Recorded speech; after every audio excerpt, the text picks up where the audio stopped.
Tusikubali aina yoyote ya vishawishi vinavyolenga kuwagawa Watanzania kwa misingi ya dini, misingi ya siasa, misingi ya madhehebu, misingi ya makabila, misingi ya ukanda au rangi. Tushikamane kama Watanzania kuhakikisha Tanzania inakuwa salama. Tushikamane kama Wanakatavi kuhakikisha Katavi inaendelea kuwa salama.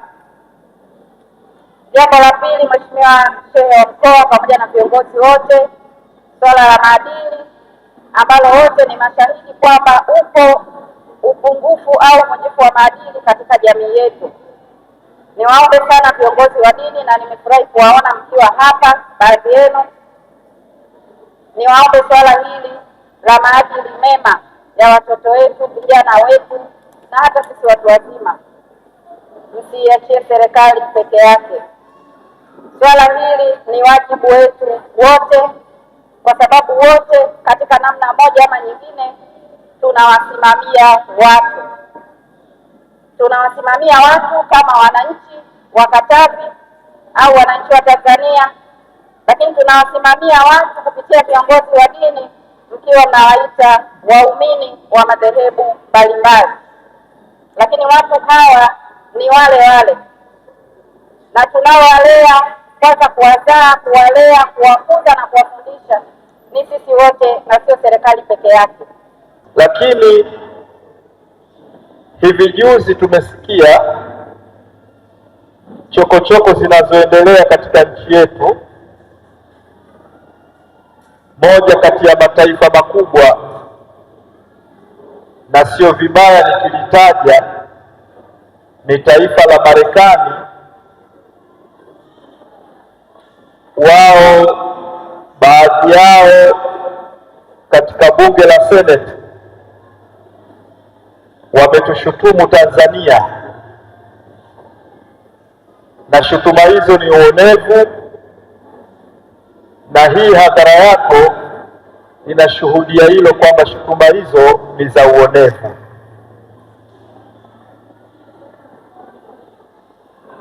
Shutuma zenyewe zilikuwa mbili. Moja siwezi kuizungumzia, nitazungumzia moja. Shutuma mojawapo, taifa la Marekani limetushutumu wa Tanzania, limeishutumu serikali yetu kwamba haitoi uhuru wa kuabudu. Eti serikali yetu hii ya Tanzania haitoi uhuru wa kuabudu.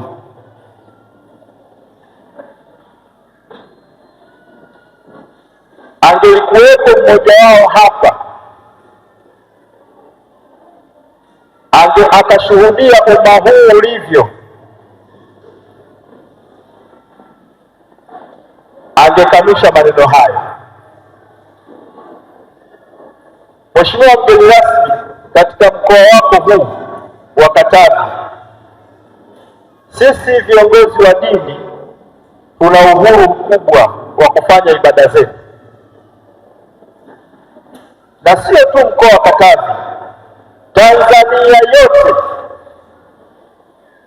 Sisi viongozi wa dini, sio dini ya Kiislamu, sio dini ya Kikristo na dini nyinginezo nyingi zilizopo katika nchi yetu, tunao uhuru wa kuabudu. Juzi mmemwona mchina mmoja amefariki kule Dar es Salaam. Yule katika imani zetu Waislamu na Wakristo sisi tunazika. Katika imani yao wao wanamchoma yule marehemu, na wametekeleza ibada yao ya kumzika marehemu wao kwa kumchoma, na hakuna mtu aliyewabughudhi kwamba kwa nini nyinyi mnamchoma huyu mtu.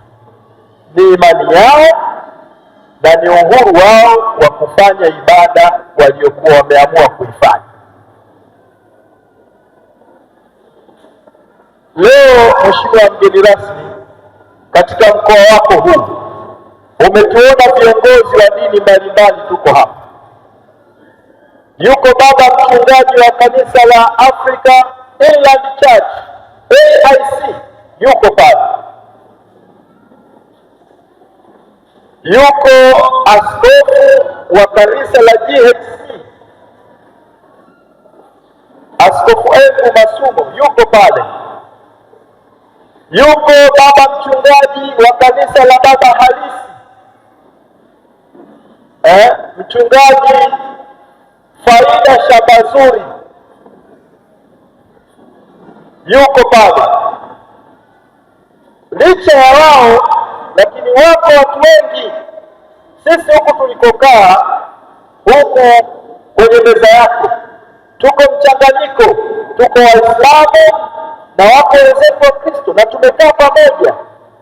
Na kuna wengine kwa mavazi yao, kutokana na kuheshimiana, wanavaa mavazi ya Kiislamu na unaweza ukadhania kwamba wao ni Waislamu, kumbe sio Waislamu. Ni heshima tu ambayo wanakuwa wametuheshimu.